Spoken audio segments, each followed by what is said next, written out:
그럼 이제 사람들이 궁금해하는 거는 이런 불매운동이 효과가 있다 혹은 이미지가 깎이는 것이 효과가 있어서 결국은 SPC 브랜드들 파리바게트 던킨도너츠 이런 곳에 매출이 깎이면은 선량한 피해자만 만들어지는 거 아니냐, 아시는 그 파리바게트 점주만 힘들어지는 거 아니냐, 소상공인들만 힘들어지는 거 아니냐라는 얘기가 있어요. 그런데 이제 변호사님은 아마 그게 100%는 아니더라도 일정 부분은 본사 측에 보상을 받을 수 있지 않을까라는 의견을 제시해 주셨는데 그거에 대해서 좀 설명을 해주시겠어요?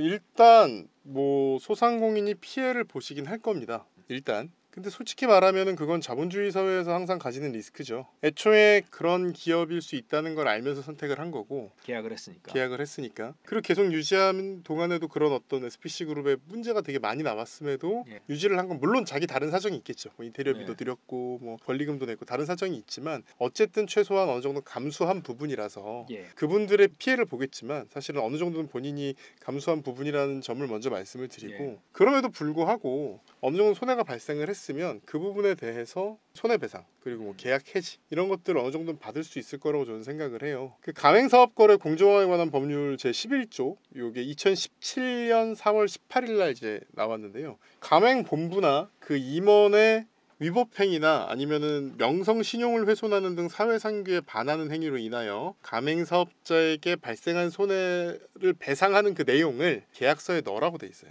이게 지금 법적으로는 되게 재밌는 얘기예요. 보통은 법에 그냥 써놔요. 이런 일이 발생하면 손해배상 청구를 할 수 있다 이렇게 써놓거든요. 근데 안 써놓고 그냥 그거를 계약서에 넣어라 이렇게만 규정한 되게 특이한 규정이에요. 그게 어떻게 다른 거죠? 왜 다르냐면 이게 지금 요 사항을 계약서에 넣으라고만 돼 있는 거고 근데 안 넣으면 그럼 어떻게 할 것인가 이런 거에 대해 좀 불분명해요. 그래서 이거에 대해서 지금 어렵다고 보시는 분도 있고 해석이 좀 달라지는 부분도 있는 거거든요. 근데 제가 볼 땐 뭐냐면 얼마나 배상을 할지에 대해서는 두 당사자가 자유로운 거래로 이제 정하라 이거예요. 예를 들어 오너리스크가 조금이라도 발생하면 무조건 10억 배상 이런 거 넣어도 되는 거죠. 반대로 오너리스크라는 게 뭔지에 대해서 이제 규정을 하고 요 정도 신문에 20회 이상 나오는 정도의 사고가 발생해서 매출이 떨어질 경우 그 매출을 그냥 보상을 해준다 이런 식으로 나올 수도 있고 그거는 너희가 자유에 의해서 결정을 해라 대신에 뭐라도 있어야 된다. 제가 SPC 계약서를 몇 개를 구해봤어요. 제가 글을 쓰니까 보내주시더라고요. 근데 거기 보니까 거기 뭐라고 돼 있냐면 그냥 이렇게만 써 있어요. 요거랑 그냥 똑같이 손해가 발생할 경우 그 손해의 배상을 청구할 수 있다. 이렇게만 써 있어요. 구체적인 액수 이런 거 없이. 근데 이게 그럼 아무것도 아닌 것 같잖아요. 그치만 이게 되게 중요한 거죠. 이거는 계약상 권리가 되는 거죠. 그러니까 이거를 이제 조금 어려운 얘기, 좀 재미없는 얘기일 수 있는데 입증 책임의 전환이라 그래요. 원래는 뭐냐면 이런 구절이 없어도 만약에 본사에서 어떤 행동을 잘못해서 나에게 손해가 발생했으면 이거에 대해서 손해배상 청구를 할 수 있어요. 그냥도 원래 민사상 불법행위를 할 수 있는데 문제는 이 잘못된 행위와 나의 손해 간에 인과관계가 있나를 판단할 수가 없어요. 사실상 입증이 불가능해요. 왜냐하면 영업의 이익과 손해는 영향을 미치는 게 너무 많아요. 날씨가 어쨌다든가 아니면 영업을 잘못했을 수도 있고 빵에 벌레가 나왔을 수도 있고 불친절을 쓸 수도 있고 그건 다른 요인인지 이건지는 알 수가 없어요. 한 100개 200개를 놓고 보면 통계적으로는 알 수 있겠죠. 손해배상은 고의나 과실로 인한 불법행위가 있어야 되거든요. 근데 지금 그런 게 전혀 없단 말이에요. 그렇기 때문에 사실은 입증해서 손해배상을 받는 게 사실은 거의 불가능해요. 불가능하진 않겠지만 쉽지 않아요.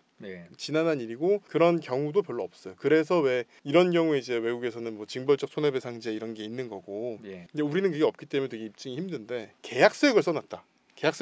이러면은 네가 붙던 문제가 있었어요. 사회상규 문제가 있었고 내가 손해가 발생을 했으면 이 인과관계가 정밀하게 입증이 안 되더라도 어느 정도 약간의 추정 비슷하게 해서 계약상 책임이기 때문에 이 내 손해배상을 어느 정도 받을 수 있는 거예요. 물론 이제 이것도 우리는 잘못이 없고 인과관계 입증해라고 얘기할 수는 있겠지만 계약서에 구절이 있고 없고는 엄청난 차이가 되는 거죠. 근거가 달라지. 변호사 같죠. 식음료 전문가에서 갑자기 변호사 같은 면모를 보였습니다. 근데 아까 인과관계가 좀 인정받을 가능성이 있다고 보는 제일 큰 이유는 사실 봉구스 밥버거 판례 이런 것들이 있어요. 근데 사실은 패소했거든요. 오너가 마약을 했다는 이유로 되게 이미지가 안 좋아져서 매출이 떨어졌다. 그거에 대해 손해배상 청구를 했어요. 밥버거 측의 주장은 뭐냐면 첫 번째로 그 사람은 우리 회사가 아니지 않냐. 너는 회사랑 계약을 했지 오너랑 계약한 게 아닌데 오너 리스크인데 그걸 우리가 어떻게 이렇게 얘기했던 게 첫 번째. 두 번째는 이 오너 리스크에 대한 이제 규정이 그때는 없었죠. 17년 전이니까 없었던 게 두 번째. 이 규정 자체가 그 사건 때문에 사실 만들어진 부분이 있어요. 그게 두 번째. 그리고 매출이 떨어졌어요. 되게 유의미하게 잘 떨어졌거든요. 근데 그게 오너 리스크 때문인지 아니면 이게 그냥 밥버거 유행이 지나서 그런 건지 예. 알 수가 없잖아요. 실제로 지금 밥버거 매장들이 예전에 전성기에 비하면 엄청 줄었죠. 길거리 별로 안 보이잖아요. 그렇게 줄었는데 그 이유가 뭔지는 솔직히 뭐 확정을 못하는 거죠. 그게 뭐 오너의 마약 사건 때문인지 그 영향이 있겠지만 그 영향이 얼마큼인지 사실 법적으로 과학적으로 밝혀내는 거는 거의 불가능하다는 거. 그래서 이제 패소를 하고 그랬던 건데 그때랑 다른 점이 두 개가 있어요. 첫 번째는 이거는 오너 리스크 사건이 아니라 가맹본부 자체 내지는 가맹본부와 연관이 있는 그룹의 문제라는 거죠. 오너는 개인이잖아요. 회사가 아니고. 근데 내가 계약을 맺은 건 회사잖아요. 그러니까 오너가 잘못한 거는 사실 회사가 잘못한 거랑 별 상관이 없을 수도 있어요. 약간 다른 존재예요. 설령 이 오너가 이 회사의 100% 지분을 갖고 있다 한들 다른 존재예요. 네. 그런 식으로 오너 리스크 자체는 조금 더 한 단계를 더 입증해야 되는 거예요. 근데 이거는 오너 리스크가 아니라 회사라는 점 첫 번째. 그리고 두 번째는 아까 얘기했듯이 그때는 밥버거 사건 때는 이 규정이 없었는데 지금은 이 규정이 있고 여러분이 쓴 계약서에 분명히 이 내용이 들어있을 거라. 일반적인 민법상 권리로 청구하는 거랑 계약에 적혀 있어서 그거에 따라 청구하는 거는 완전 다른 문제라는 거예요. 그래서 이번에 충분히 가능성이 있을 거라 보고.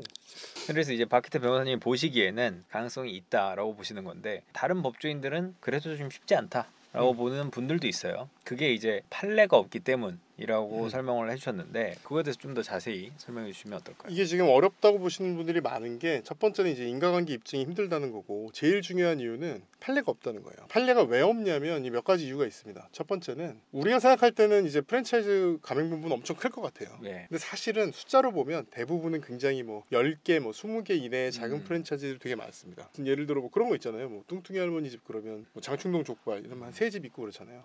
그런 것들이 숫자로 훨씬 많아요. 이런 경우에 문제가 발생하면 보통은 합의를 하지. 어느 정도 또 인지상정으로 돌아가는 부분도 있고 또 이런 작은 경우는 내가 하나가 빠지면 본사도 타격이 있기 때문에 어느 정도 합의를 하죠. 그리고 두 번째로는 아까 말씀드렸지만 이 조문 자체가 2017년에 도입이 됐어요. 그래서 2017년 도입이 되면 지금 5년밖에 안 됐기 때문에 어떤 충분한 어떤 뭔가 사건이 있기에는 너무 짧은 기간이었던 거죠. 프랜차이즈 자체가 굉장히 오래된 방식인데 뭐 이 법 조문이 나온 건 5년밖에 안 됐다. 5년밖에 안 됐죠. 그래서 그런 거고 또 중요한 건 어떤 문제가 발생을 해서 만약에 재판에 질 것 같으면 사실 굳이 판례를 만들지 않고 조정을 해가지고 판례를 안 남기려고 하는 경우도 있겠죠. 물론 조정한 것도 다 이제 판례로 남긴 하지만 그게 이제 대법원 판결이 되고 이런 거에 비하면 훨씬 타격이 적으니까 큰 회사의 경우에는 사실 뭐 조정이나 이런 쪽으로 나갈 확률이 높습니다. 그런 것 때문에 판례가 없어서 좀 어렵다고 보시는 부분이 있고 또 이제 법리적으로는 아까 말씀드렸듯이 이게 계약상 권리인데 이걸 안 써놨으면 어떡할 거냐 이게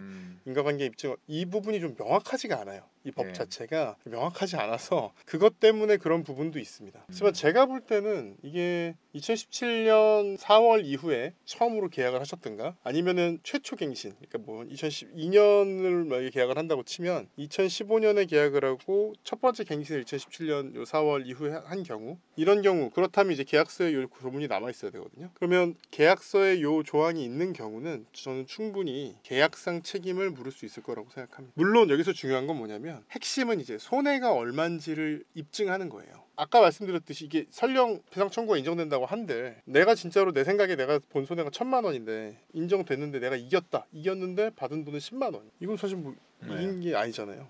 근데 이게 내가 얼마나 손해를 봤다는지 알기가 되게 힘들어요. 여러 요인이 있으니까 코로나도 있을 수 있고 뭐 여러 요인이 있기 때문에 이 요인을 어떻게 이 손해액을 산정하느냐가 아마 쟁점이 될 겁니다. 그럼 이제 실무에서 많이 쓰는 방법이 이제 전년도 3개월과 뭐 비교법, 직전 3개월과 비교법 뭐 이런 식으로 하지만 그럼에도 불구하고 내가 생각하는 만큼의 이 손해를 다 인정받기는 좀 어렵고 그리고 뭐 현실적으로 뭐 감정을 받는다든가 이래야 될 수도 있고 어쨌든 간에 근데 제가 볼 때 뭐 결론만 말씀드리면 내가 봤던 손해가 한 500만 원이다. 그러면 기대값으로 막 계산을 해보면 그러니까 극단적으로는 아예 못 받을 수도 있는 거고 500만 원 다 받을 수도 있는 거고 뭐 더 받을 수도 있겠죠. 이런 기대의 수를 다 계산을 해보면 제가 볼 땐 내가 생각하는 내 주관적 손해가 500이라고 하면 실제로 한 100만 원 정도는 못 받을 수도 있습니다. 그러니까 기대값의 얘기예요. 기대값. 확률에 있어서 기대값의 얘기고 그래도 그 기대값이 100만 원 정도면 소송 비용을 많이 안 들일 수 있다면 한번 해보는 것도 괜찮지 않을까. 또 이 점도 있어요. 그러니까 지금 단계에서 사실 이 소송이 된다 안 된다라고 딱 얘기를 못 드려요. 그 제일 큰 이유는 회사가 얼마나 잘못했는지 아직 확정을 못. 이제 지금 결국은 어떤 기계의 안에 이제 소스를 만드는 뭔가 넣다가 사람이 빨려 들어가서 낸 사고잖아요. 그럼 흔히 지금 사람들이 얘기하기로 뭐 이렇게 안전 장치 같은 게 있었어야 되는데 그게 없어서 발생한 사고다. 그러면 이건 중대재해처벌법 위반이고 네. 그렇게 되면 이제 뭐 사용자 책임도 있고 여러 잘못이 있게 되는 거거든요. 실제로 지금 조사가 들어갔죠. 근데 얼마나 잘못했는지는 사실 몰라요. 지금 단계에서는 뭐 지금 SPC가 얼마나 잘못했다 이렇게 특정을 할 수가 없어요. 왜냐하면 세상에 위험한 게 많아요. 사용자가 근데 그 모든 위협을 완전히 다 방지할 수는 없어요. 그래서 어느 정도 사용자가 해야 되는 범위가 있는 거거든요. 근데 지금 조사를 해보니까 알고 보니 사용자는 할 수 있는 최대한을 했다. 그럼에도 불구하고 불운이나 뭐 아니면 뭐 부주의라든가 이런 일 때문에 사고가 발생한 거라 회사는 법적 책임, 도덕적 책임이 사실 없다라고 밝혀질 수도 있습니다. 지금 나오고 있는 얘기만 보면 아닌 것 같은데 혹시 그럴 수도 있죠. 만약에 그렇다면 당연히 이 가맹사업법에 따라서 손해배상 청구하기가 어렵겠죠. 네. 물론 제 생각엔 솔직히 이건 그냥 뭐 추측이지만 제 생각엔 책임이 어느 정도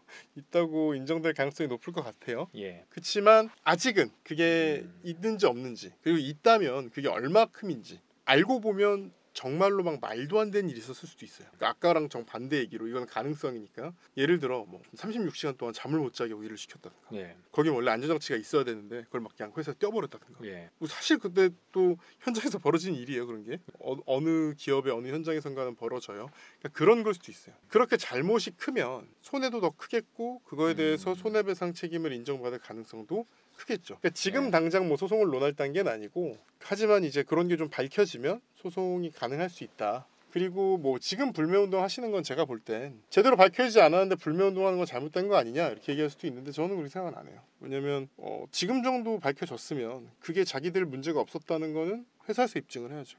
그런데 이제 많은 사람들이 걱정을 하는 게 이제 SPC가 워낙 과거부터 이제 갑질로 유명했어요. 근데도 불매운동은 끄떡이 없었다.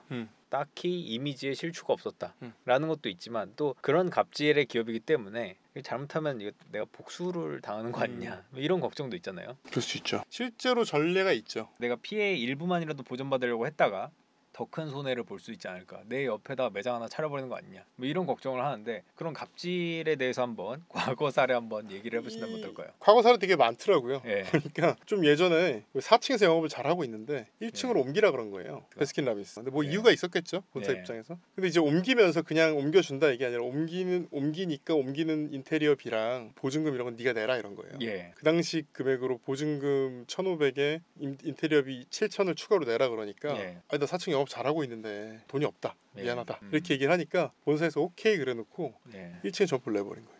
이거 불법이거든요. 이게 가맹사업법상 불법인데도 그렇게 내버린 거예요. 불법인 걸 알고 있었겠죠. 당연히 알고 있었죠. 예, 전문가들. 그리고 이제 뭐 재계약을 안 해준다든가. 이게 재계약을 안 해주면 어쨌든 내가 파리바게뜨만 지금 뭐 한 5년 10년을 운영을 했어요.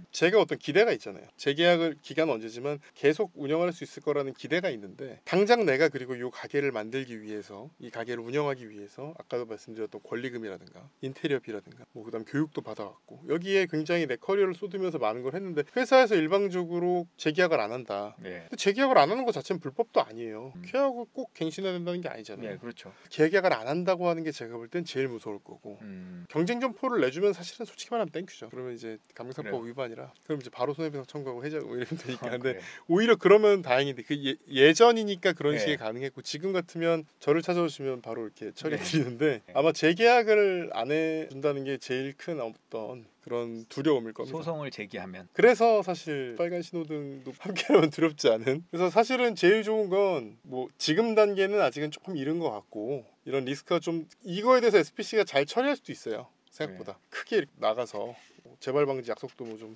제대로 하고 뭐 보상도 확실하게 해주고 이런 식으로 이미지가 괜찮아지면 모르겠는데 지금처럼 계속 대응을 잘 못해서 정말로 손해가 현실화됐다. 이러면은 업주들끼리 정말 많이 모여가지고 소송을 하면 제가 볼 때는 오히려 점포 전체 한 10% 이상이 한꺼번에 했다. 그러면 SPC 입장에서도 함부로 뭐 이렇게 불이익을 주기는 어려울 거예요. 오늘은 그래서 뭐 또 식음료 쪽 전문가이신 분과 불매운동에 관해서 진짜 뭐 SPC가 얼마나 큰 타격을 받을 것인가와 뭐 남양 사례를 한번 같이 얘기를 해봤고요. 그리고 뭐 실제로 그렇게 돼서 만약에 가맹점주가 피해를 입었다면은 그걸 어떻게 보상을 받을 수 있을까? 그리고 보상을 받는다면 뭐 대략 뭐 소송에서 100%는 없으니까 뭐 이제 기대값으로 봤을 때는 어느 정도 대략 이 정도 받지 않을까라는 추정도 한번 해봤습니다. 예. 오늘 그럼 여기까지 할까요? 끝. 구독, 좋아요, 알림 설정까지 부탁드립니다. 20만 가자!